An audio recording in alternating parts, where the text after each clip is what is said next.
Welcome everyone. It's lovely to see so many people here today for our AGM. We're going to run through the agenda. There's an opportunity for questions towards the end.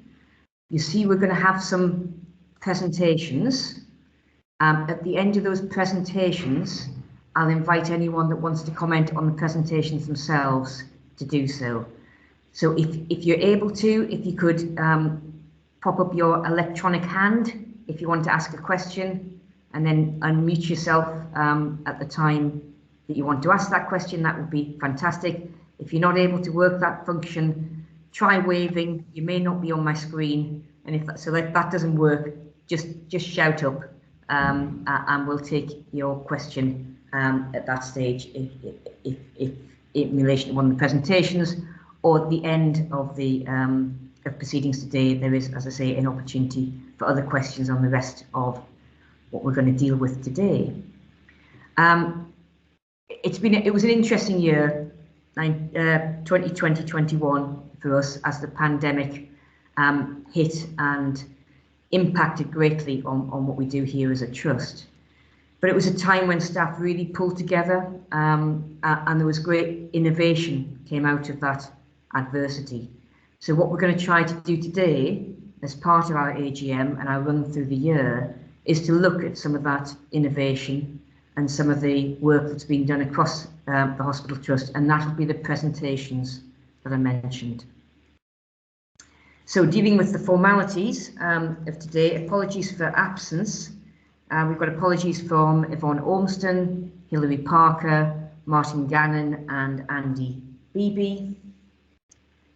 Declarations of interest, if anyone has any interests over and above those already declared by the board, please let me know.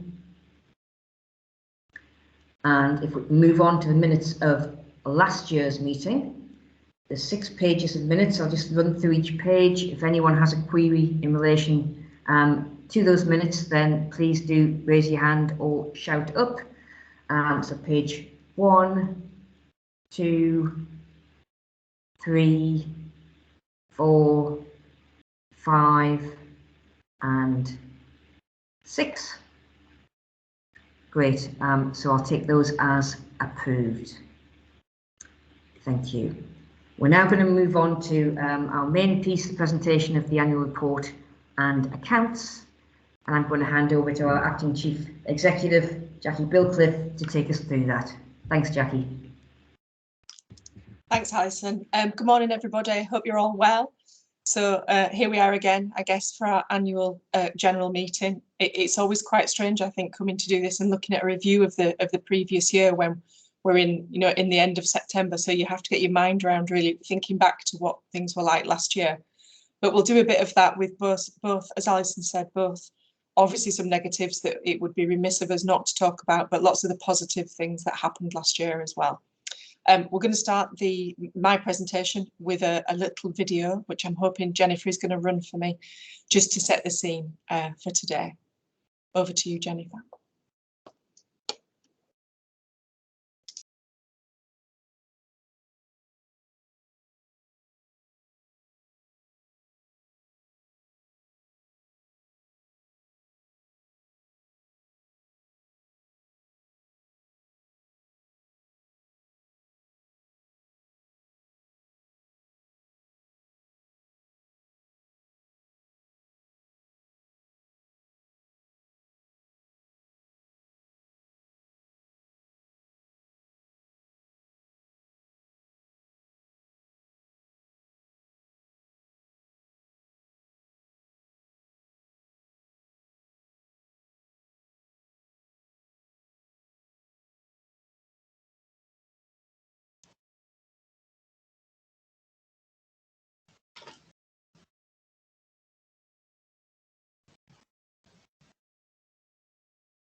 Apologies, I think there's a slight issue with the sound. If you just bear with me, I'll resolve that now.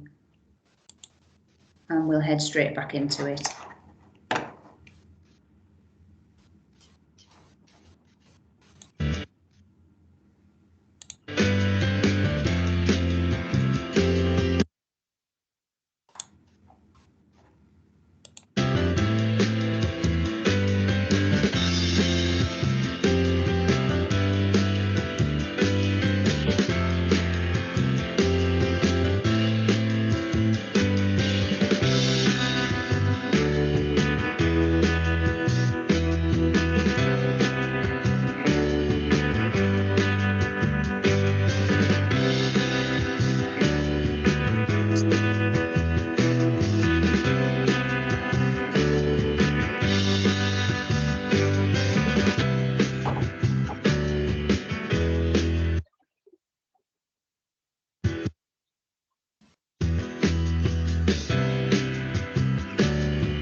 Lovely, thank you, Jennifer. I think that's the first time we've actually got that to play successfully, so well done. That's a good start to the meeting.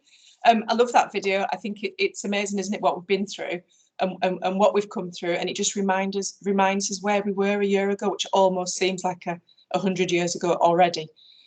So yeah, I think that will serve as a reminder in the future. We perhaps should play that to ourselves every year just to remind us what we've been through in the past year, past 18 months.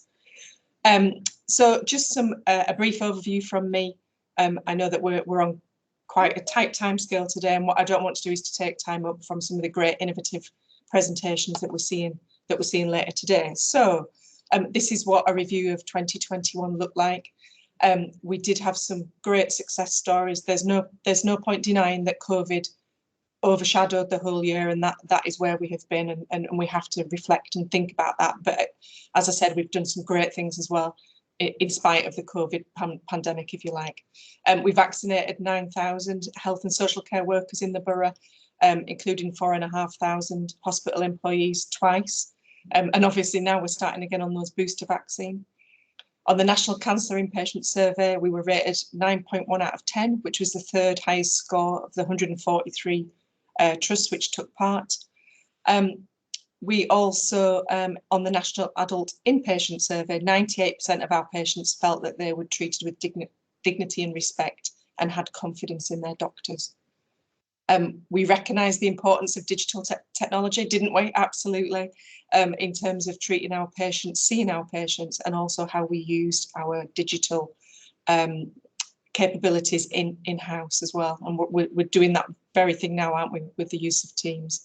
We saw over 2,500 online appointments and 4,000 phone appointments last year. At the end of March, we had 13,530 public members, and we're looking forward to resuming our membership activities just as soon as we can and when restrictions allow us to do that. And we appointed 10 cultural ambassadors trained to support our staff through formal HR process and to give them some support during the pandemic. And I'll come on to some of the health and wellbeing stuff that we did as well for our staff. Thank you, Jennifer. This is a slide, I recognise it's a bit numbery, you'd probably expect that from me, but this is our summary of performance for 2021. And there's no doubt you can see across there that the COVID pandemic did impact upon our performance as a trust in certain areas. However, ironically, we did our A&E performance for the overall for the year did improve. That is down to the fact that we had significantly fewer A&E attendances. And you'll see some of our waiting times obviously decreased in line with other areas, other trusts rather, across the country. And our waiting lists have increased, something obviously which is of huge concern to the whole NHS now. Despite these pressures, obviously we've continued to strive to deliver the best possible patient care and look after everybody in challenging circumstances. I can't get my words out this morning, challenging circumstances. We've kept our patients safe, and that's been our priority, and we've treated those most poorly and prioritised them to ensure that our P2 cancers, for example, were treated during the year as they would normally be. Next slide, please, Jennifer. So some of the exciting things also that happened during the year, and some of the innovative stuff, you'll hear more of this in the presentation. And actually what I did think when I was watching that the video again, lots of those people in that video have recently been recognised in our Star Awards, which I hope you all got a chance to see last weekend. But here are just some examples. Our research team, not often heard of, but they contributed to the world's largest clinical trial for COVID-19 with over 200 participants. So they were part of the research project which identified steroid and anti-inflammatory treatments which significantly reduce the risk of death for COVID-19 patients. 350 of our community staff were enabled to deliver seamless care as we rolled out EMIS into the community. That helped our community staff also help in the system approach and to vaccinate vulnerable patients within their home using that technology as well. We introduced schemes, as I say, innovative schemes and digital schemes to help our patients within the hospital. So we introduced iPads to help our patients link in with their loved ones when we couldn't allow visitors into the hospital, and that's been hugely popular and successful. We also introduced Message to a Loved One and our Dear Friend scheme also to try and keep our patients in touch with their friends and family when we couldn't do that face to face. And finally, community again, they were presented with a Blade and Angel Award by Liz Twist, the MP, for their outstanding contribution to the community during the pandemic, which is absolutely fantastic. Next slide, please. Of course, our fantastic staff and volunteers. What can I say about our fantastic staff and volunteers? They've been absolutely amazing. Not just the last year, but in the last 18 months to 2 years. They've given time and time again and gone over and above everything that we asked them to do. I can't speak highly enough for every member of staff in this trust. We've continued to develop our staff networks, cemented a strong commitment to equality, diversity and inclusion there. And you'll see some members and some chairs of our staff networks on that slide. We've launched a new women's network, which is very embryonic, I think I would say, but that is something that we're hoping to improve and increase during this year. And as well, we took part in a lot of campaigns, Black History Month, LGBTQ+ History Month, Autism Awareness and International Women's Day. Yvonne and our people of, and Lisa, I've got here people of OD, but let's use names, have taken a leading role in EDI across the region, and that's been absolutely fantastic. In terms of health and wellbeing, that's been an absolute priority for us in the last year of our staff. We've invested a lot into our health and wellbeing offer. We've tried to support our staff wherever possible, and you'll hear a couple of presentations today, particularly around Project Wingman and a couple of other things that we helped with our staff in terms of charitable funds. Our occupational health team were absolutely crucial and played a key part in the pandemic responses in terms of vaccinating staff, supporting them, overseeing our counselling service, and lots of other things. And let's not forget our volunteers. We actually recruited 56 new volunteers last year, which is brilliant, and they've got into a number of important roles, I'm sure, which you'll be aware of. We now have patient experience volunteers who support their patients to keep in touch, as I've described. Response volunteers who collect and deliver medications and other things around the hospital, and discharge volunteers as well, who offer pastoral care to patients in the immediate period after they've been discharged. That's absolutely fantastic. Next slide, please, Jennifer. And finally, our valued partners. As I've said, some good things have come out of the pandemic, and one of them is the work that we've done with some of our partners in Gateshead and beyond. There's a few little pictures there of all the people that we've worked with, but what I would say is particularly around the provider sector and our local authority, we've worked really well during the pandemic to work together, provide a response, and we continue to do so and to build upon that experience that we've had. I think it's taught us that actually, you know, we are better together. We all know that. Yeah, so I'm just going to leave it there. I'm aware of time and I want to get onto the meat of the day. So that's my overview of the year. Not forgetting, obviously, Kiwi Facilities. Jennifer's keeping me right here. Kiwi Facilities, what can I say? What a success story Kiwi Facilities have been since it was established 2014, which seems an awfully long time ago. They've been hugely supportive to the trust throughout last year, moving patients on discharge, the fantastic domestic portering and other teams that have all helped and have been integral to the frontline staff in terms of their response to the pandemic.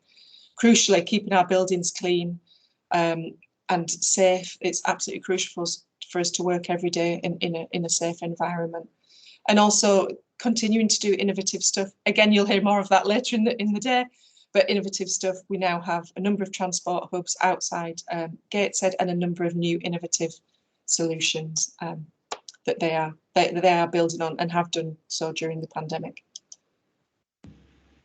The last two slides are about QE Charitable Funds, and again, I can't say enough positive things about Charitable Funds this year. They've been absolutely fantastic.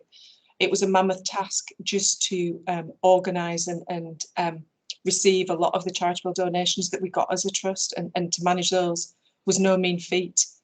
We also got financial donations and then from NHS charities together, and we've spent those in a number of fantastic ways aimed at the health and well-being of our staff and patients. Next slide, please, Jennifer. Just some examples of the things that we're doing. The Chapel of Rest has been redesigned and done up, I think is the phrase, and we'll be opening that again soon. paediatric department, again, we've spent a lot of money in there, and particularly around the chemo day unit garden, which has been pushed forward. And that's where the new stroke unit is, and sorry, the chemo day unit garden down at Tranwell. The Jubilee garden is where the stroke unit is, and that'll help critical care patients and stroke patients to have an outside space. And grab bags, one of our latest developments is that we are producing grab bags for victims of domestic violence that we can provide for them at the front of house in case they need to use those in a rush, I guess. So there's some of the things we are doing. I'm sorry that has been a bit of a rush through, I'm aware, but I want to move on to the Project Wingman. But just to say, just finally, as I say, what a fantastic year it's been, despite the COVID pandemic. We couldn't have done all this, we couldn't have been here if it wasn't for our staff. And I think I want to finish on that actually they are the backbone of the trust, and we couldn't do it without them. Thank you. Thanks, Jackie.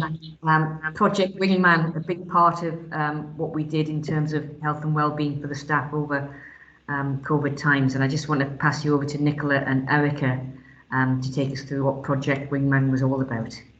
Thanks, Alison. Good morning, everybody, and thank you. I'm Nicola Bruce. I'm the Director of Operations for Medicine. I joined the Trust in March 2020. I'm delighted this morning to be joined by Erica Coltai, who day job was a British Airways cabin crew member, but I think more importantly for us is an absolute important player and a key player in setting up our Project Wingman here in Gateshead, the first class lounge. To begin with, I want to say a huge thank you to Erica and the team and everybody who has supported the Project Wingman initiative. It's a key part of our health and wellbeing offer to staff. I certainly myself enjoyed using the Wingman lounge, the little treats, the hot and cold drinks, the hand cream and all the things at a very, very difficult time. I'm going to pass straight over to Erica because she speaks absolutely from the heart on this. She was absolutely key to it, and it's Erica's story and the team's story. So Erica. Thank you. Can I just say thank you very much for inviting me along to your AGM. It's an absolute honour. It really is, on behalf of Project Wingman. Just want a little bit of background is that we actually were set up with Fiaz, who is a British Airways Gold Card member. He heard about Project Wingman and he invited us into the trust because that's the way it worked. So we didn't come to you, you came to us. And you were actually the only hospital in the North East that actually took us on and made us part of your family. And don't want to leave out Kerry Gowland and Stephen Stoko, who, without their support and faith in us, we actually managed to set up within 1 week of opening. And that was over a bank holiday weekend as well, which was apparently unheard of for getting us through security and admin and everything. So that really was good. We've actually become, through the Kiwi as well, and Project Wingman became a pioneering lounge. So it wasn't just about the lounge. We also did Project Wingman on the go, which has now been sort of followed by the rest of the other trusts around the UK as well. So we were great that we were able to pioneer that and be given the opportunity to explore and to help whichever way we could to help the staff here, which is what it was all about. And then moving on from there, it was 7 airlines actually here at the Kiwi. Some of them who actually now don't have an airline, where the airline's either gone bust or been made redundant. In particular, EasyJet. So 3 of our captains and some of our crew were made redundant overnight. And I was actually sitting with one of the girls when the news came through, and I actually cried for her. She was just in shock. But this is where the Kiwi then gave something back to us, gave us our self-esteem back. And when they realised our transferable skills, we were able to secure 22 crew jobs here at the Kiwi. So we're now healthcare assistants, and we've got captains working in A&E. I in particular, I've settled onto working on the gynae ward, which is where I'd love to be settled into. But we were given just the absolutely amazing opportunity to explore every department. I actually did my first shadow shift in theatres. Which is just unheard of. So thank you very much to the Kiwi, and I don't think this has been replicated a lot throughout the UK nationwide. So again, just want to say thank you so much to the Kiwi, and we've loved. It's been an absolute pleasure us giving something to you, to the NHS frontline staff. In your time of need. Thanks, Erica. Erica, I think it's a big thank you to you and to Project Wingman that we owe for everything you've done. I know I enjoyed my visits to Project Wingman, and I'm sure that there was a a very large portion of our staff did too. So thank you, and to all the volunteers who helped us out. Are there any questions to Erica or Nicola? No, thank you both for taking the time today, and please pass our thanks back, dear colleagues. Erica. Thank you. I think we're moving on now to look at the quality account. Joe Baxter, please. Yes, thank you. Good morning, everybody. I'm Joanne Baxter. My substantive role in the Trust is Chief Operating Officer. However, from February 2021 to August 2021, I was also took on the role as interim Chief Nurse. So just in case you're wondering why the Chief Operating Officer is delivering the quality account. So just to introduce the quality account, you know that this is a look back over our quality priorities for March 2020 to April 2020. That look back, Jackie, is very difficult over the last year. April 2020 to March 21. So the following slides, again, there's just a couple. It'll be a bit of a whistle-stop tour, but again, I would want to reiterate what Jackie said earlier on around the fact that the impact of the COVID pandemic had. So we started off these quality priorities with great enthusiasm, and then obviously the pandemic hit. What I would say is it is quite tremendous to actually look at what was actually delivered despite that. And I think that's also been recognised by our CCG when we presented the findings back to them then. So the priorities are set out in the three aspects of measuring quality, which is patient experience, patient safety and clinical effectiveness. So for patient experience, we wanted to ensure that people have the best experience when they are receiving our care, to ensure that people are engaged in quality improvement work, particularly our patients and carers, and improved experience for our mothers, babies and their families. So I'm not going to go through all of the points that we actually have achieved. I'm hoping that these slides will be shared around afterwards, but some just main points I wanted to pick out, particularly around the maternity voices, the continuity of care team. So that means mothers are looked after by one team has been quite a task to get off the ground, but actually has. And the expanding the volunteer service, I think they were absolutely crucial through our response to COVID. So again, I just wanted to pick those things out to highlight. So next slide, Jennifer. The next priorities were around patient safety. So this is always to reduce any avoidable harm through resilience to risk and acting on feedback. So we've introduced a new patient safety incident form. We've got falls champions in place.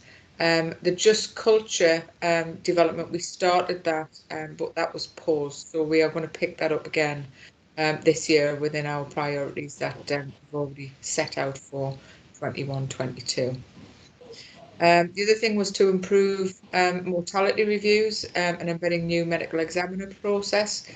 This has been a real success. The medical examiner service was commenced in autumn last year, and it's really made a difference to how we review our deaths within the organisation and mortality. And that's going to be rolling out to the community shortly. So there's lots more work to do around there. Next slide, Jennifer. So we then move on to clinical effectiveness. So the priorities were to ensure robust processes were in place to set and deliver on sequin. Unfortunately, because again of the pandemic, the sequin was suspended, so there has been no progress made in that area. But to undertake the research to ensure beneficial, cost-effective care and treatment, you've already seen and heard from Jackie around how, despite the pandemic, how active we have still been in research and involved, particularly in the COVID one, which was quite a task. So that's really something to celebrate. We wanted to improve our clinical audits. So again, we have completed 20 audits. We've continued throughout the pandemic to engage with Get It Right First Time. So this is an external sort of review on our processes and procedures and outcomes for patients. And then enable women to access the care records. We've merged that with the maternity ones in items 3 and 7, but again, some progress made there. and again, to build a culture and environment that supports continuous improvement. Going back to what Jackie said, I think the massive improvements that's being made at pace, particularly around digital, are something really to celebrate. So next slide. So the quality priorities that we've set out for 21-22, we have rolled some over that we weren't quite successful with last year because we felt they were really important. So clinical effectiveness there, we will ensure that care provided to our patients is consistent with best practice and leads to improved outcomes. So again, we will continue to look at NICE guidance, monitor that we actually are in line with that guidance, and then look through our clinical audit programs and using getting it right first time to make sure that the outcomes for patients receiving care are as best as they can possibly be. We'll also continue to review and revise our mortality process, more importantly ensuring that the learning from those is fed back into our quality improvement processes. So we're continuously looking and learning and making sure that the hospital and our community services are as safe as possible. The next one is around patient safety, to ensure there's a positive safety culture with high incident reporting levels and learning. So again, people might feel that actually if there's a high number of incidents being reported, that's a unsafe organisation. Actually, it's the opposite. We want a really open culture where all potential near misses or incidents are reported, so that we can actually learn from those, do a thematic analysis, and actually maybe stop some near misses actually being an incident, and make sure we put really robust processes in around that. We are going to pick up promoting a just, open and supportive learning culture, and make sure that staff that are involved in patient safety incidents are treated just and fairly, so that they are not opposed to reporting incidents for fear of reprisal. So that's really, really important if we want to be a truly learning organisation. And the other thing, this one's been taken from our feedback from patient feedback and patient complaints around our discharge processes. So we've picked that up. So that's an area of learning that we've picked up and put into the quality priorities this year, to ensure that our discharge processes are safe and effective, and that patients feel supported when they're going home. So again, that's another example of where we've actually used patient feedback to improve quality going forward. Around patient experience, we will ensure that people have the best experience when they're receiving our care. So again, continuous surveys, what to hear back from patients, and actually trying to set up those patient groups where they can actually feed into our quality improvement processes. And again, improving on receiving the patient feedback, not just through complaints and surveys, actually seeking live patient feedback as they're actually in hospital receiving care. So that was a whistle-stop tour. I did only have 5 minutes. I hope that's been informative, but happy to take any questions. I think we'll do questions at the end, if that's all right, Joe. Yeah. We're going to move on and have one of our presentations. So this is looking at a particular area of care and an innovation that we've introduced over the past year in relation to that. So I'll hand over to Dawn Owen, who will tell us about hospice at home. Thanks, Dawn. Good morning. I'm having trouble with my camera, so it won't turn on for some reason. So I do apologise. Yes, as long as you can see what's on the screen, Dawn. I don't. It's just absolutely not coming on. So I do apologise. Thank you for the invite, firstly. And my name's Dawn Owen, and I've recently taken post as Clinical Operations Manager for the Community Specialist Palliative Care team, but also Hospice at Home. So I'd firstly like to just give a little background to Hospice at Home.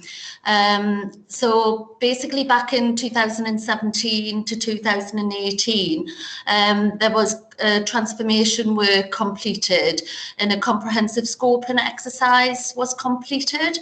And this basically identified a key gap regarding the providers of domiciliary and professional care, and there was a variable quality of service delivery within Gateshead.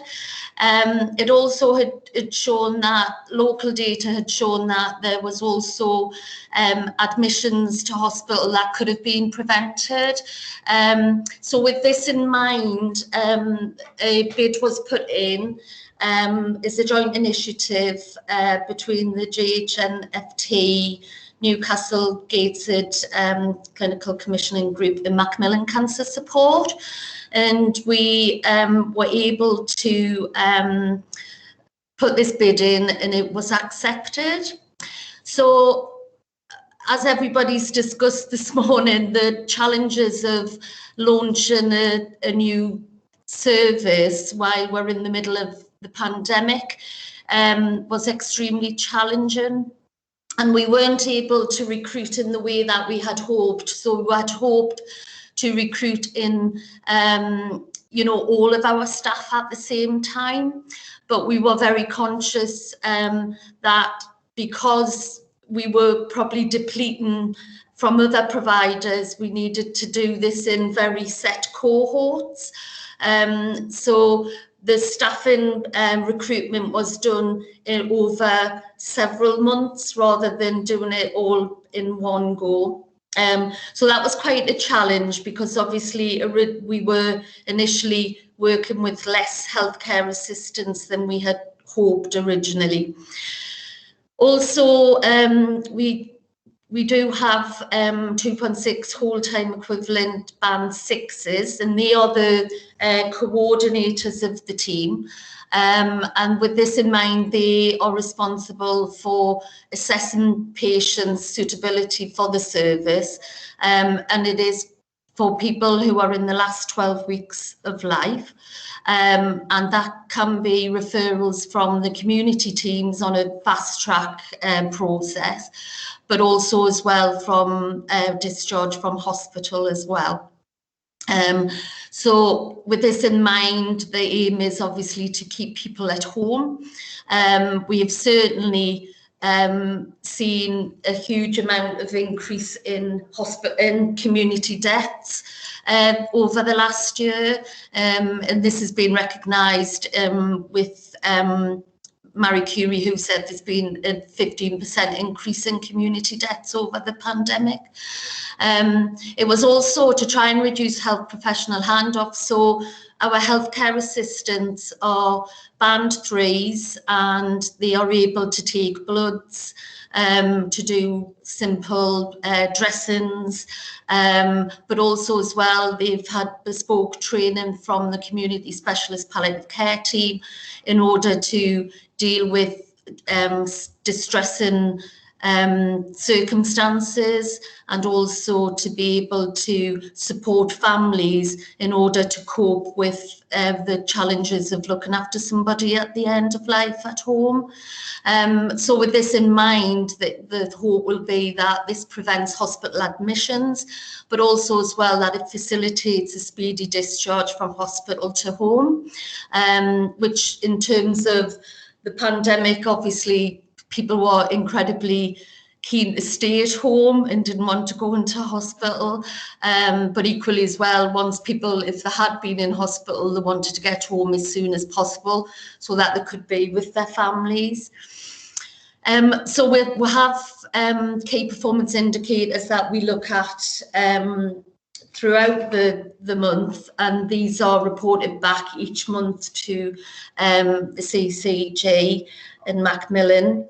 And basically we look at how many referrals we've had in a month, what our response time's been in order to assess the patient, how many hours that we're actually providing for that patient, and also if deaths have occurred at home and that they've achieved their preferred place of care, and the average time that somebody is on our hospice at home team.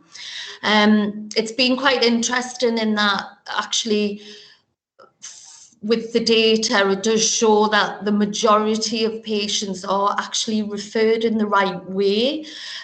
So we have had a couple of outstanding sort of times when somebody has gone over that 12 weeks, so they have to be placed onto another care provider, because we all know that sometimes, whilst we majority get it right, sometimes people do live longer than that 12-week point, so then they need to be passed on to another care provider. I think we've had incredible feedback from both families and the locality teams. So we work obviously very closely with the district nursing teams and the CNPs in the community.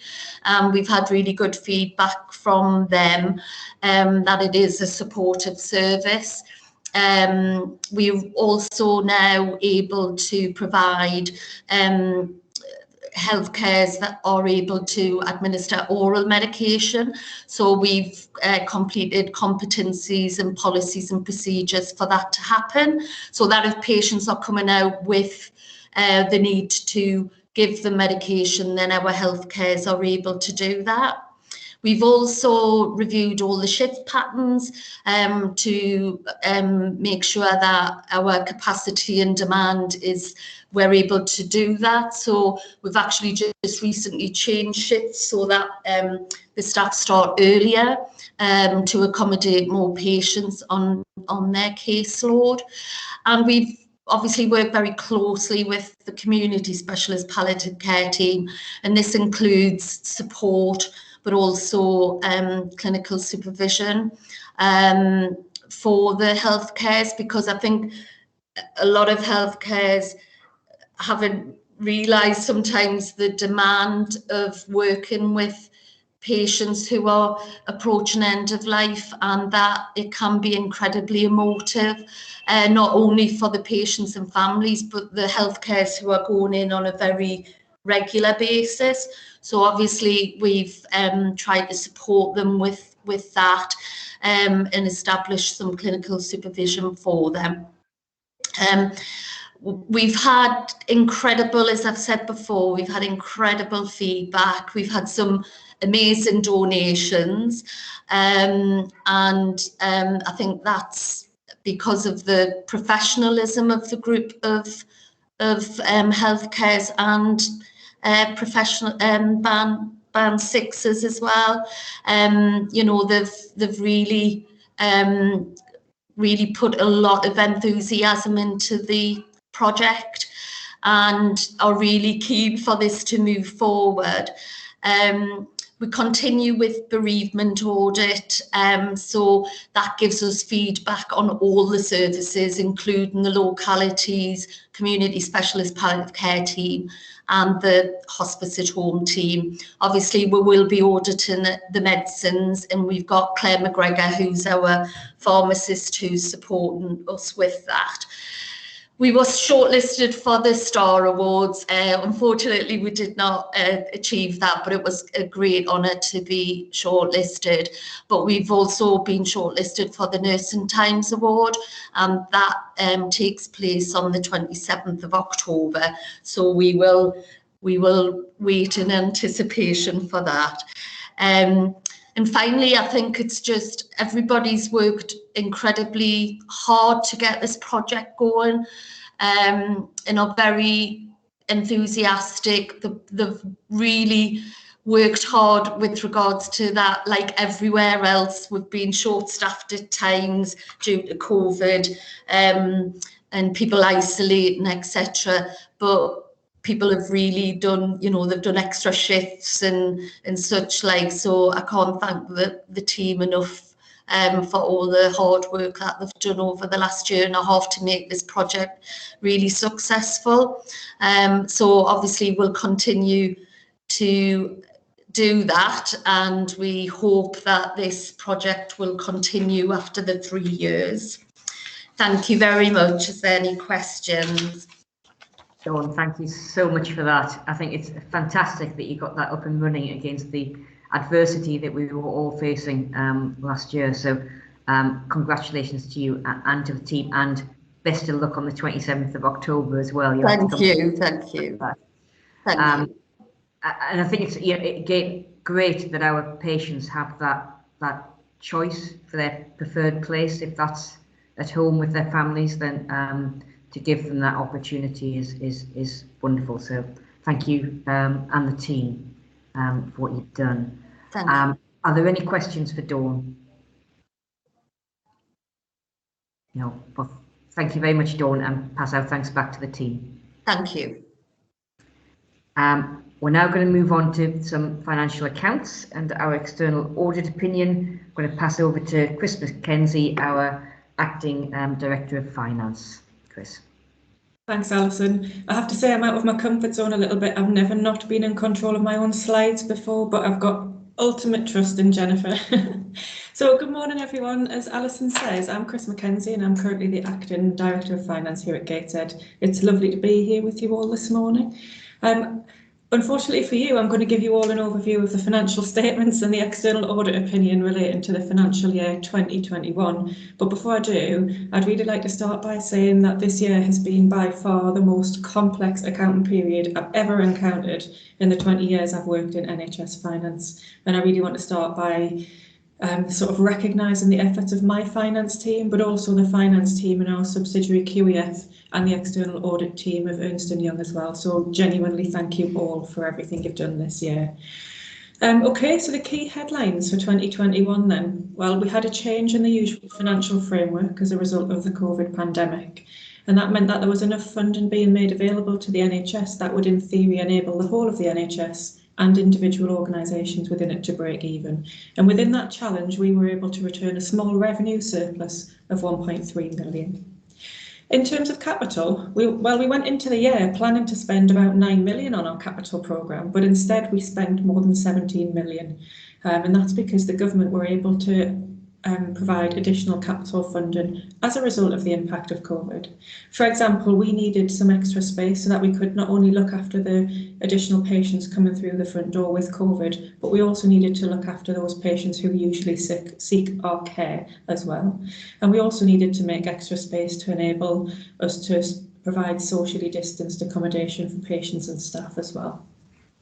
In terms of cash, we were expecting to have very low cash balances actually, as per previous years, but actually the change in the financial framework meant that for last year only, we were paid our funding in advance rather than in the middle of the month. And that meant that our cash position has been a little bit more positive than usual, and we had a comfortable cash balance of 44 million at the end of last year, so that's a real positive. In terms of income, our total income figure for last year was £349 million. And as you can see by the pie chart, as usual, our biggest contributor to our income was our local commissioning group, and that's Newcastle Gateshead, CCG. We've got a really close positive working relationship with that organisation, and actually they usually in normal times commission our standard patient services such as urgent care and non-complex elective care. The next biggest contributor on the pie chart is NHS England, combined with the Department of Health and Social Care, and they commission our more complex specialist care. And this year they also provided income to cover costs related to COVID, such as our testing work that we carried out. In terms of expenditure, our total expenditure was 346 million, and as per previous years, and pretty much standard for all NHS organisations, our biggest cost was, without a doubt, our workforce, followed by the items that we needed in order to ensure that we were able to continue to provide outstanding care to all of our patients as well. So in terms of capital, I mentioned that we spent 17 million last year on capital, and some of that was spent on expanding our pathology service. So, for example, setting up our COVID testing facility. Some of the capital was spent on digitalisation, much of which was planned, but some of it was in response to the pandemic, which we saw in earlier presentations from Jackie, where we talked about enabling virtual working solutions for staff, but also for patients as well. We were also able to implement our usual equipment replacing programme, in which we routinely replace obsolete or old equipment. So that's what we spent our capital funding on. Every year, quite rightly, it's mandated that we are reviewed by external auditors, and our external auditors this year, for the final year, were Ernst & Young. And what they do is assess our work to enable them to provide an opinion on our financial statements that we've prepared. So they do this by really scrutinising our financial statements, and they look in detail at how we've delivered value for money. So that's about have we done things in the most economic, effective and efficient way. They then review our annual governance statement and our annual report, and with all of this enables them to provide a report to the National Audit Office on our financial schedules and provide an audit opinion. So I'm really pleased to say that this year we had a successful audit year, and we were able to provide the auditors with enough evidence of sufficient quality to enable them to agree that our financial statements did represent a true and fair view and were prepared in accordance with all legislative and regulatory requirements. There were no issues raised under going concern or reporting by exception or additional information. One matter that did cause us a little bit of angst at the end of the financial year was in relation to the remuneration report. So Ernst & Young were the only audit company actually across our region that raised this as an issue.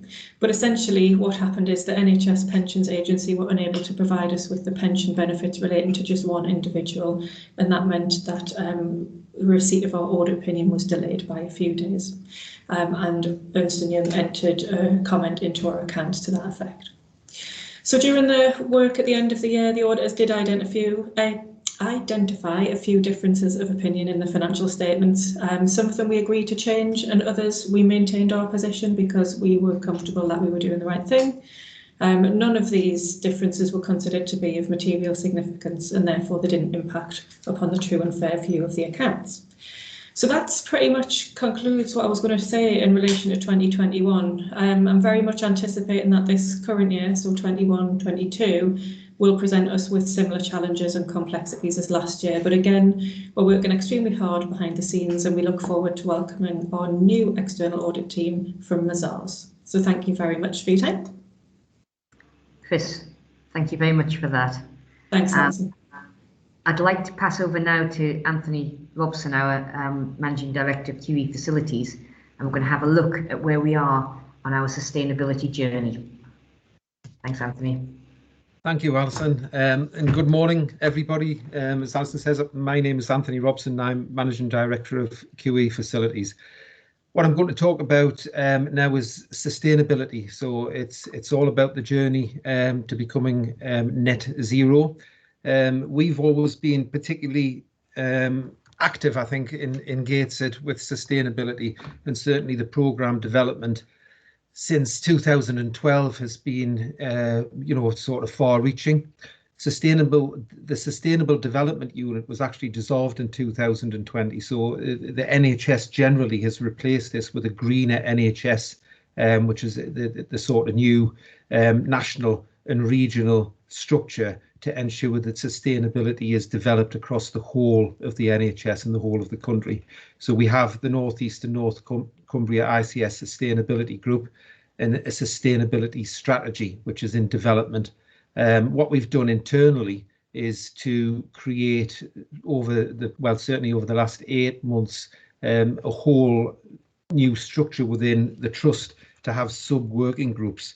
So it's the whole sort of premise of sustainability, the needs of sort of meeting the needs of the present without compromising the sort of the needs of the future, if you want. We need to be enshrined in that and literally have it across the whole fabric of everything that we do. Can we move on to the next slide, please? So, we've had literally a short period of great change to try and deliver the national net zero targets.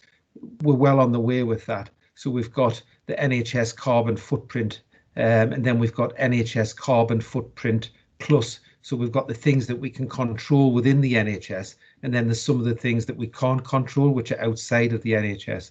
So there's some interesting facts and figures there. So if you look basically at the carbon footprint scope, and where it's gone from 1990 through to the estimated position of where we are now, and the carbon budget targets, the NHS carbon footprint, and the NHS carbon footprint as a percentage reduction on 1990. So we're sort of moving in the right direction, but there's an awful lot of work to be actually done to sustain that and improve it and deliver sustainable efficiencies which are measurable and enshrined within all of the organisations within the NHS. Next slide, please. So we've got, this is figure 2, which shows the sources of carbon emissions by proportion of NHS carbon footprint plus. So we've got, you know, you look at medicines and chemicals, medical equipment, non-medical equipment, supply chain elements across the whole spectrum. And then we've got everything which is external to that. So we've got the buildings and energy, water and waste, anaesthetic gases. And this is something that's questioned quite often, and it comes about in some of the later slides. But for example, there's an anaesthetic gas which is a sort of ether called desflurane, which a lot of people will have heard of, which is used for general anaesthesia, you know, in most operations. It's actually 60 times, it has 60 times the environmental impact of other less harmful greenhouse gases. So it is a greenhouse gas and it's extremely damaging to the environment. So for example, 1 bottle of desflurane has the same effect on the environment as burning about 440 kilos of coal. So we're looking at ways to try and change that, and change the way that, you know, specific greenhouse gases, for example, desflurane, lasts in the atmosphere for about 10 years. So it's really important that we can, you know, influence the way that, you know, small things like that have a huge impact on the environment. We can influence the way that we change that and look at alternative anaesthetic gases that have much less, you know, environmental impact.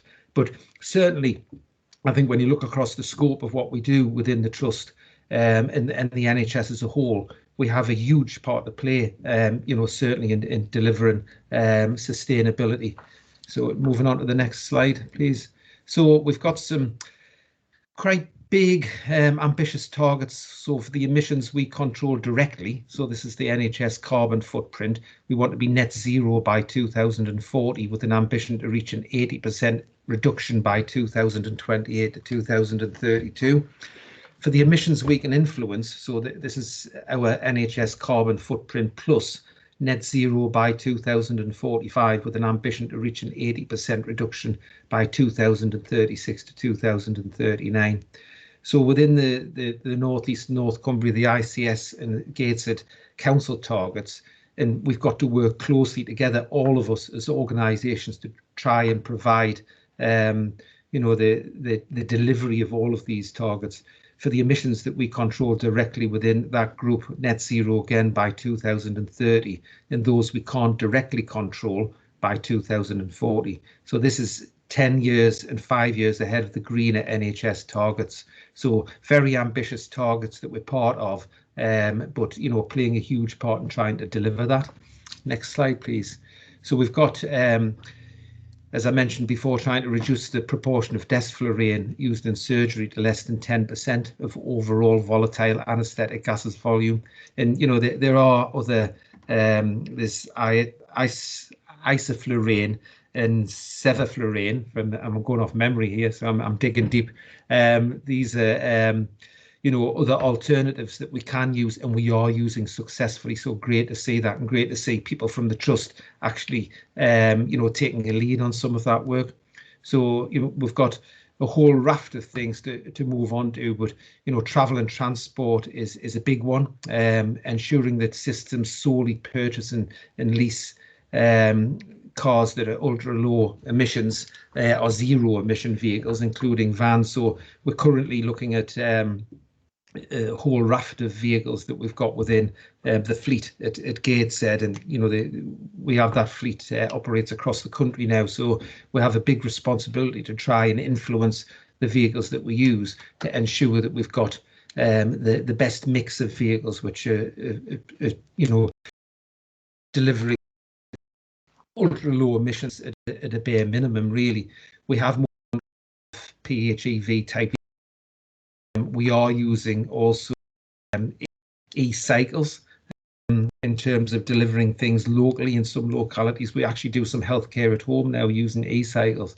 It's, you know, all at the end of the day very expensive as well, but it's something that we've got to be able to try and have proportionate delivery to be able to hit the targets that we've got. But a lot of options there, and what I can say, technology is better and more about electric cars and electric commercial vehicles now, and the limits and the distances that they can travel on one charge is getting better and better. So we're taking advantage of that and trying to lease certainly vehicles that are at the cutting edge of technology. We have a cycle to work lead identified within the trust. We have a salary sacrifice cycle to work scheme now, and we also do e-cycles for staff as well, and becoming more and more popular. I mean, one of the things that we have difficulty to an extent with is charging points for electric vehicles. On the site itself, we'll go on to that on the forthcoming slides, but the difficulty is the amount of power that's required to charge vehicles on site. So what we're trying to do now specifically with staff is to encourage that they have pod points or similar devices installed at home for their own personal vehicles, and we've actually rolled that out as part of the lease car scheme, so staff are able to sign up to have the government grant, but the value of money that's left, which would be about £500, can be paid over 3 years as part of a lease car scheme to make it more attractive and more available to the wider group of staff. Next slide, please, Jennifer. So we've got the North East and North Cumbria ICS, the people to connect, educate, empower and engage our people on delivering sustainable healthcare in the North East, and a net zero NHS. So we've got a number of staff who've undertaken building a net zero NHS ESR e-learning module. We're now actually using that on site, asking if boards receive formal education in sustainable healthcare and net zero NHS. So the ICS are trying to encourage that in every NHS organisation and have similar networks of green champions across the organisation. I mean, one of the things that we've done is to sign up and become involved in all of these, the sort of wider groups. And I know Alison takes a big part in that, ourselves from the chair's point of view. But we're signing up to and encouraging and trying to lead on some of the items that we've talked about and are listed here today. So the next slide, please. So in terms of governance and reporting structure, it's very important to try and measure, to report, and to have clear performance indicators. So through the sustainability group within the trust, we now have a sustainability committee which has been in operation for several years, and we're reporting back now on a wider basis than what we ever have done before, certainly. And we've got more measurable components where we can actually report back to the board and into the ICS sustainability group, up to the management board and into the NHS, the regional greener NHS team, all the way up through the information that's collated for NHS E&I. Next slide, please. So internally, we've actually set up a couple of more groups since this was done. So we have subgroups now for travel, green spaces, waste management, estate decarbonisation and sustainable procurement. We've also now set a group up within pathology, and we're also looking at something separate within anaesthetics. So it's very much a live piece of work within the trust. Been fantastic the way people have signed up to it, and people have, are really switched on about sustainability now and want to become part of it and want to deliver it, which is absolutely brilliant, because it makes what we're trying to do as an organisation so much easier, because people are personally actually empowered and signed up to it themselves. Next slide, please. So achievements and progress to date, we've got the annual report recognised for excellence in sustainability reporting. We've received the Green Apple Award winner for environmental best practice. We've got a network of green champions and sustainable healthcare e-learning available on ESR now for all staff. So these are great achievements and accomplishments in the organisation. And you know, you look at then the progress of some of the things that we've got. Combined heat and power plants. So we've got 2 biodiesel CHPs generating power at 0 carbon. So if you're down at the bottom of the site, around the back of maternity there, you'll see the 2 CHPs. You'll hear them certainly as you go past, and these are actually powered by biodiesel. So it's oil that's being recycled from takeaways, chip shops, that sort of thing, restaurants, and that actually totally powers all of the electricity that we use, for example, in the ECC, which is some achievement. And we've been on top of that awarded £1.5 million from Salix, which is a government grant type solution. So we've got £1.5 million, and we're going to we're currently on board with installing air source heat pumps to replace gas generated boilers and solar panels across the whole of the site. And we've got 100% REGO certified electricity at carbon zero. So from the 1st of April this year, all of the electricity and power that we use on site has been certified as being generated from 0 carbon sources. So clinically, the work that we've done is we've now recognised the very low user of desflurane anaesthetic gas. We've got the best profile in the region with 78% pressured inhalers versus 22% dry powder inhalers. So again, you know, reducing those clinical gases in every walk that we can, and great progress to date. So the waste and resources. So we've got 0 waste to landfill. We're trying to do a whole raft of things across the site, which a lot of you will be aware of over the last few months have come to the fore. We've now got the reusable sharp bins, which save 16 tonnes of plastic per annum. Single-use metal instruments in theatres are processed for recycling. We've got signed NHS plastics pledge and the lowest spend on single-use plastics and catering across the region in 2021. We've got a sustainable procurement policy and development, and we've got an increase in vegan and locally sourced food. So, you know, great progress there. Travel and air quality, again, in the process of changing the fleet vehicles over to electric. Cycle to work scheme available to all staff. More cycle spaces to be created, another additional 18, we've got 51. 9 electric charging points with a further 10 to be installed. Staff parking charges partly determined by emissions of vehicles to encourage change. And as I say, we're trialling the use of the e-bike couriers, which have been a success with the few that we have at the minute, and we're hoping to roll that out as we do more and more healthcare to home for pharmacy and things like that. Finalise the green plan for 21 to 24 in line with the ICS strategy. We're well on the way with that. We've made sustainability training mandatory for all staff. We've now got the e-learning, as I've said, on ESR. We're ensuring that there's clinical representation at the Sustainability Committee. We've incorporated all of those individual subgroups and eliminated the use of desflurane gases. Developed and implemented sustainable procurement policy. We continue to develop the reuse scheme to prevent and reduce waste and implement measures of green travel plan and clean air hospital framework. So, you know, absolutely delighted to say that we've got such a great strategy, I think, within Gateshead. We've really picked the baton up and we're taking it forward as a leader in certainly in the region, if not nationally.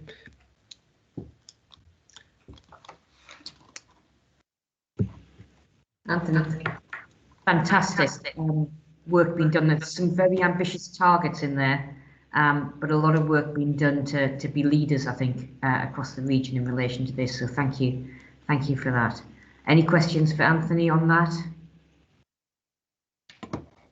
No.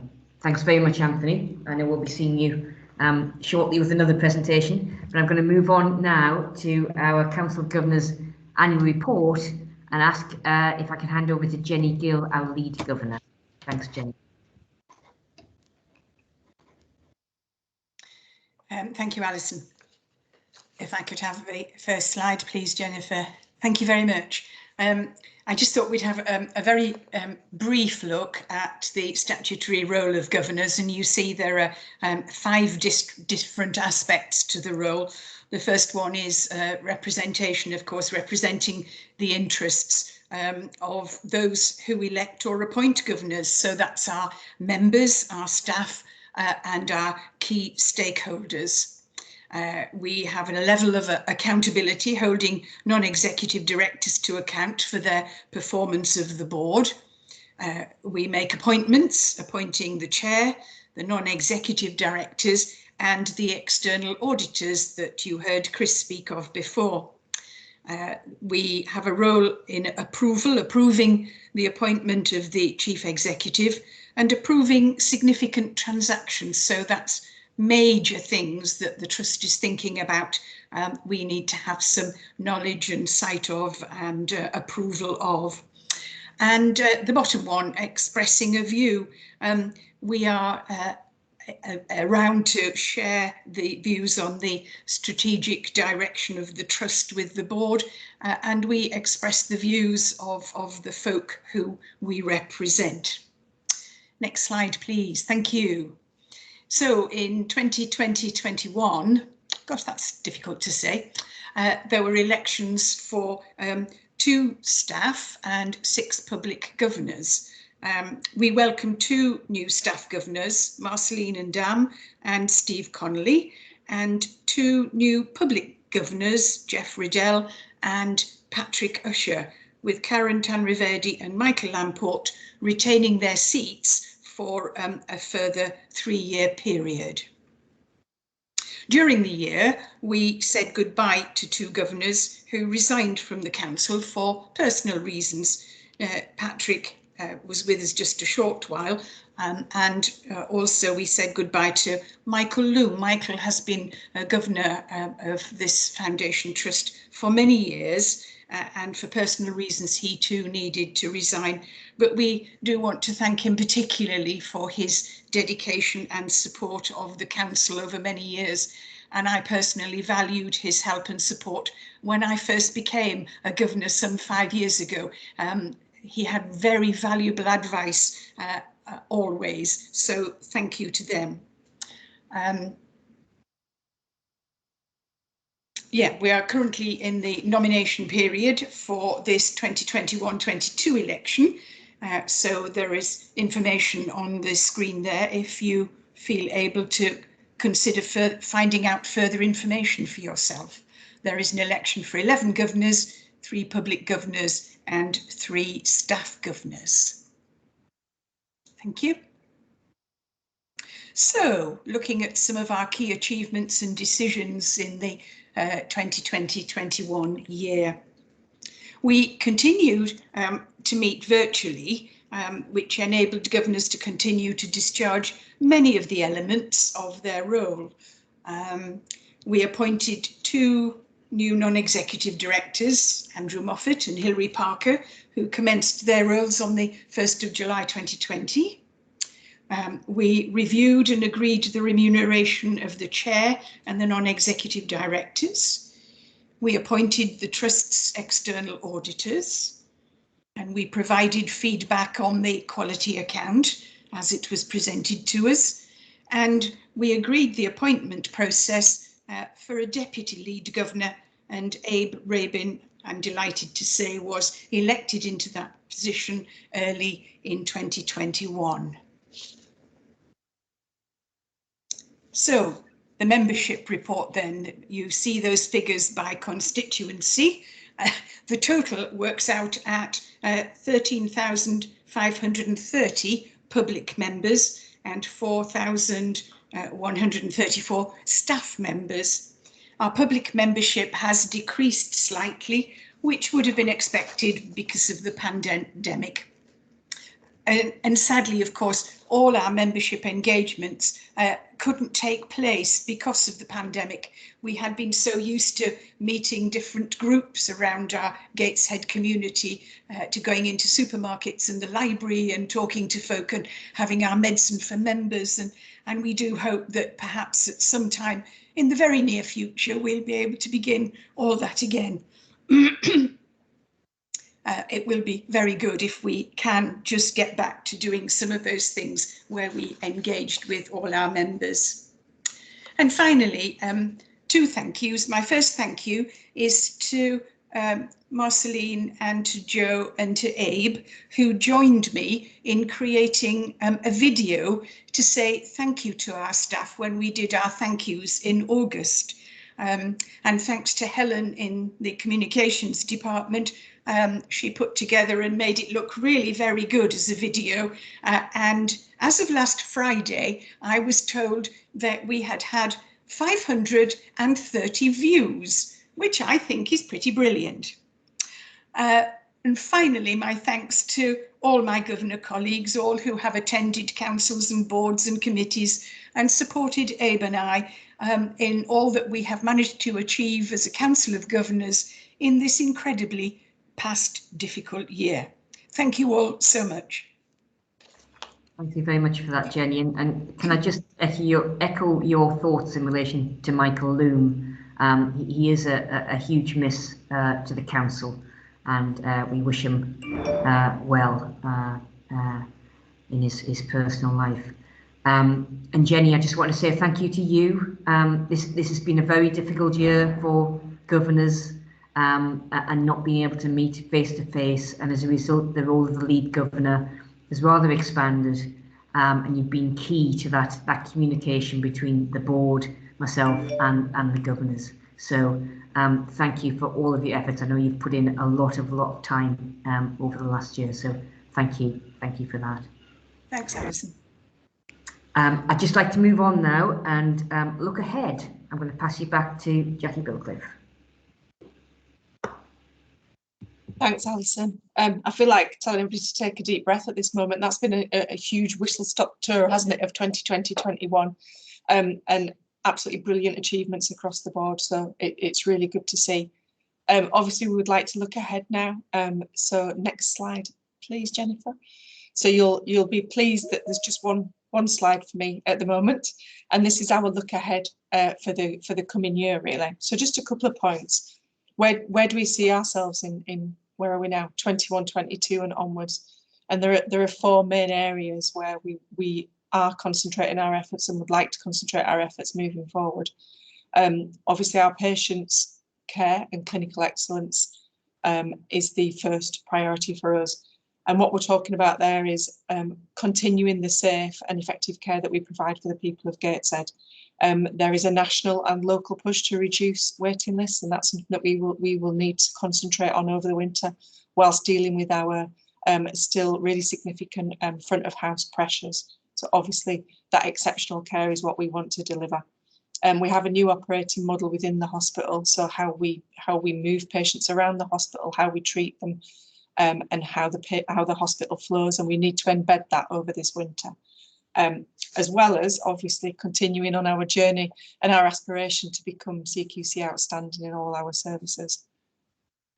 Joe mentioned earlier, absolutely a positive patient experience, and that's what we want for our patients, and we'll continue to encourage our patients to give us as much feedback as possible, whether that be through surveys or face-to-face or patient groups, which is something that we're looking at. The second area, our people, obviously our people. Health and well-being of our staff is absolutely paramount for us this year, and we have invested in our people and OD team to help support that health and well-being agenda, if you like, and support our managers to help that as well. And that is a key priority for us. The supply of staff is our most challenging issue at the moment in terms of staff turnover, staff leaving the NHS. And also, working under considerable pressure for many months now. So that's something that we absolutely need to concentrate our efforts on in terms of as an exec team and wider trust. EDI, we recognise that we're on a journey in terms of equality, diversity and inclusion, but we've made many strides over 2021. That is difficult to say, and we're hoping to build on that in 21-22. We just talked about our RES and DES action plan at the board yesterday, and we're excited to get into that agenda, or to improve on that agenda, even though there's work to be done there. And celebrate our learning environment. We're really good at our learning and research environment, and we perhaps were not so good at celebrating that and telling people what great things we do at Gateshead. So that's something that's on our mind in terms of building on, particularly that junior doctor experience, but also the research environment that I alluded to before. Partnership, collaboration, system working networks. So we're in a new world, aren't we? We are the ICS is changing and will become a statutory body from the 1st of April. We want to be a trusted partner in there and an influential system partner as well. We see Gateshead as having a significant role within the new ICS, and we're aiming to be involved with that, along with our local authority and Gateshead system partners as well. We want to work in partnership to improve and identify the health inequalities within Gateshead and move forward, particularly to try and reduce some of those, and as I said, to give the best patient care and experience that we can for our Gateshead residents, as well as improving lifestyle choices, I was going to say, in terms of health and well-being of our society. And finally, progress, innovation, growth and research. Next year, we want to continue, this year that we're in, continue with some of the amazing digital progress that we've already made. We're virtually at the end of our GDE Fast Follower programme, which has been a huge improvement within the Trust, but also, as I said, we've made so many digital innovative solutions this past year as a response to the pandemic that we would like to build upon. We also want to push the concept of digital first in our organisation, so that we will look for digital solutions as a first point of call, rather than perhaps replacing outdated paper-based systems with more paper, for example. So yeah, digital first is one of the proposals that we want to encourage, and also continue to support some of our very innovative services, such as pathology, gynaecology. You've just heard about the sustainability agenda, and actually on that note, I'm going to hand over to Anthony at the moment to talk to you about another innovative service that we've got. I have a huge tongue this morning. I can't seem to get my words out, but I hope that gives you a bit of flavour about what we're looking at for 21-22 and moving forward, and where we see our priorities as a board for our Trust and our people. Thank you. Great, thanks, Jackie. And as Jackie said, we're going to go back to Anthony. We're going to have a little look at our mask manufacturing. It actually does take a bit of saying, Jackie, I have to say. And just a quick look at how we responded to the increasing need for PPE during the pandemic. Thank you, Alison. Yeah, this is a bit of a sort of quick look at what we've done over the last year. So as we've talked about the pandemic, the impact of the pandemic on the Trust, on the NHS, the wider world, one of the big things that came to the fore, we all seen it in the press, was PPE. So we've got a whole raft of problems with supply chain, with having the correct PPE. I mean, one of the things that we've got in particular was a huge problem around FFP3 masks. So just moving on to the next slide. This really is a timeline of what was our manufacturing dream, to make the best FFP3 masks on the market. This was born out of the fact that we had FFP3 masks which weren't actually fit for purpose during the pandemic. We had some masks that were tested that weren't certified to the level that it said they were. So, there were sort of trading standards issues, everything. And what we had to do was, in essence, source masks from literally every corner of the world to try and protect the staff that we have, not just in Gateshead, but across the community.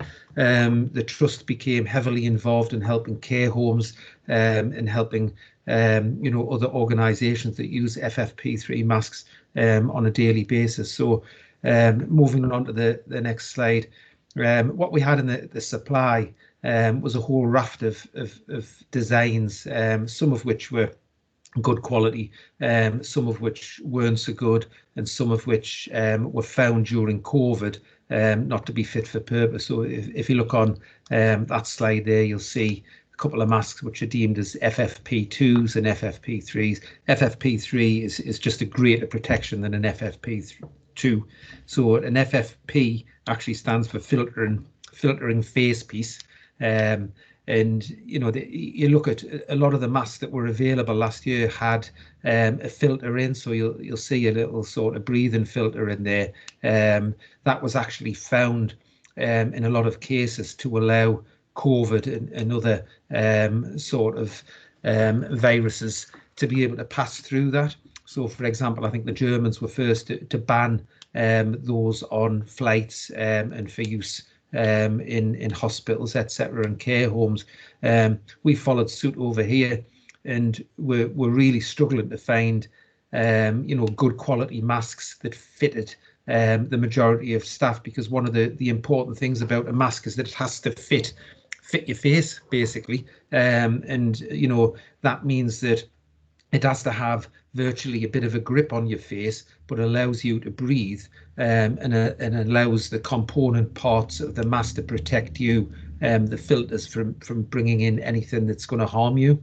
So a lot of the products that were there were in short supply, and we decided you know, that it was a good idea to look at avoiding any sort of situation again in the future where we had FFP3 masks where we couldn't protect our own staff, and we decided to do that by manufacturing our own, which would be something that it would be new to the NHS. It would be new virtually in the country, because there aren't many manufacturers of quality FFP3 masks. So we literally went off on a journey. So next slide, please. The first part of this is, you know, which design of machine with the capability to manufacture a high quality mask for the future should you go for? Who are the market leaders? What are the reliable elements? Who are the reliable you know, manufacturers of machinery? And you know, we had to go out and do an awful lot of research to find that out. And it was a bit similar to looking for you know, a sort of racing car. You look at some of the best designs, and it's either the Germans or the Italians on most fronts, unfortunately. So we looked at them all, and we decided upon a specific machine, which was a German machine. And that's the machine you can see there, with the spools on of the 4 component parts that put together into making our mask. We did an awful lot of research. We had some brilliant people on board. We've got a guy who's a certification expert, a chemist, and a medical devices auditor, who knew the industry inside out, was already very active and had been for many years. And we brought him on board and started to look at the component parts. And you know, like anything else, you know, I'm not going to pretend and say that it was a walk in the park, because it hasn't been. It's been a really difficult thing to get to where we are today. But we've had, you know, immense support from the trust, I must say, in which we wouldn't have been able to do this, and support from the group and the board. So it's just moving on to the next slide, please. The next big sort of problem was where we were going to put the machine. So we looked at various locations. It had to be somewhere that was relatively clean, as you would suggest. It couldn't just go into sort of any old manufacturing sort of facility. So we partnered up with our partners at Northumbria on the back of a lot of the work that we've done on PPE.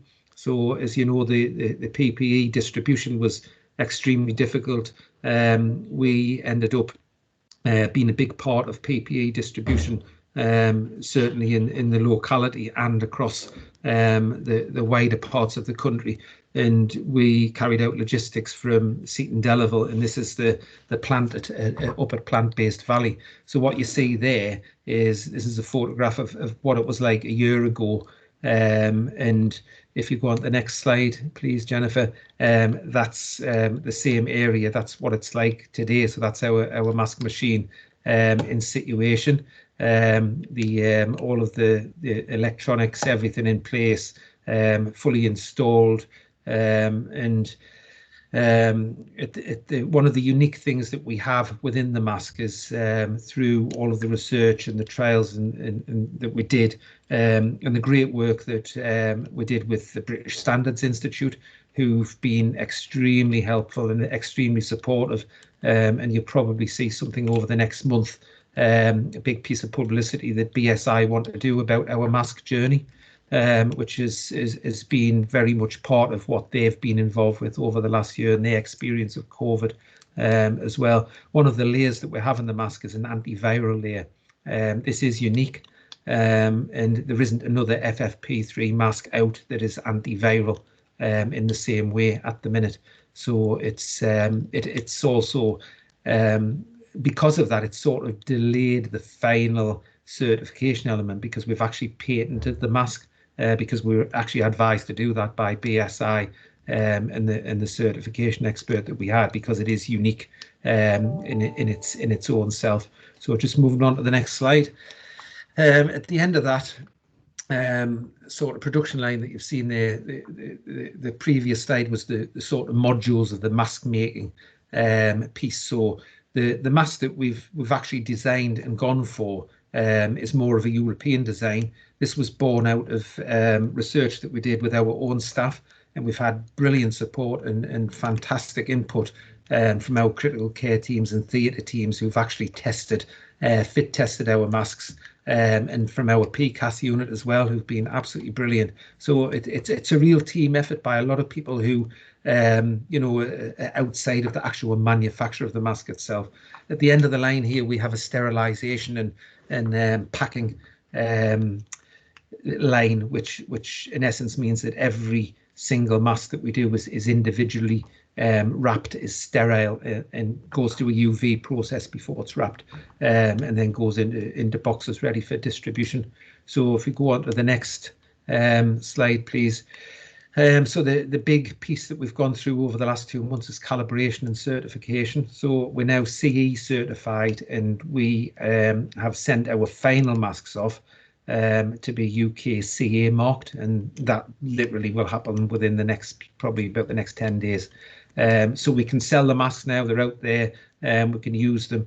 The fit test results have come back round about 95%, which is fabulous. And the sort of elements that we're looking at now is going forward, some of the sort of component parts, ensuring that they're supplied by manufacturers in the UK. So we've actually changed one layer of the mask, and that's now manufactured by a company in Scotland. The nose foam, which is a bit on the inside, which I'll show you in a minute, is now manufactured in Milton Keynes, and the wire is still coming from Germany. Two of the component parts, one of them comes from a company through Finland, which is actually manufactured in Turkey, and the other two are German, but they're manufactured in the UK. What we're trying to get is to be you know, self-sustainable, and looking at the sustainability element of the whole supply chain of it as well, to ensure that it is a sustainable mask for the future. So next slide, please, Jennifer. Anthony, so, I'm conscious of time, so yeah, we could. We're on the last. I'm on the last leg now, Alison. So where we are now is finished goods. These are the masks. As you can see there, that's a box of masks. The shape of the masks. The final mask will have a blue headband on to resonate with the NHS. And if we just go on to the final slide, is what next? Fit testing results, UK CE mark. We're just about there with that. Media coverage has exposed the mask. We've got a lot of interest from overseas markets. The NHS framework market's going to be re-advertised, so we're hoping to get in and supply as much of the NHS as humanly possible. Sourcing all the materials from the British Isles, and business continuity is something that we're looking at to ensure that we've got continuity in terms of another machine in the future. And that is the end of the story so far. Thank you. Thank you very much, Anthony. What fantastic innovation, and what a great way to end our review of the year. Thank you very much for that. So that is the end of our review of the year. Has anyone got any questions in relation to what we've heard this morning?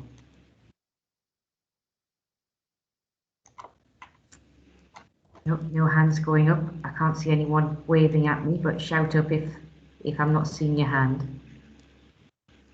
No. Well, I hope you enjoyed this morning and our review. It's great, as I say, to see such innovation against such adversity, and long may that continue. For those of you who are heading from here, the governors and the board, into our Council of Governors meeting, can I give you a short break? We'll start again at 1:15, just to give you a comfort break. Thank you very much, everyone. Take care.